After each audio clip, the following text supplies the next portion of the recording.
video I will be showing how to hand catch the Mavic Pro, just like the DJI Spark. And let's get started.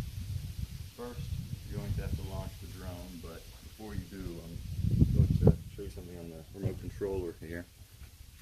As you can see right here, it says the distance, or distance off the ground, that the vision positioning sensor is detecting.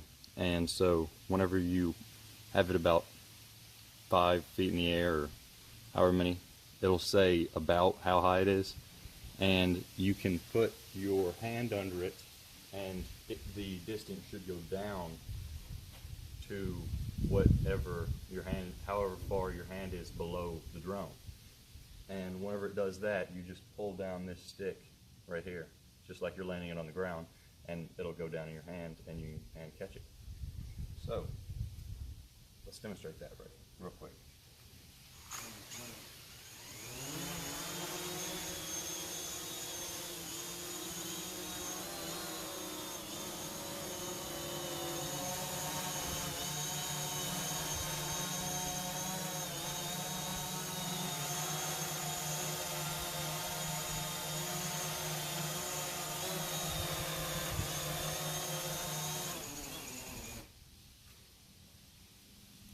Well, that's how you hand catch the DJI Mavic Pro, just like the Spark, except it's not software based. But thanks for watching. See you in the next one.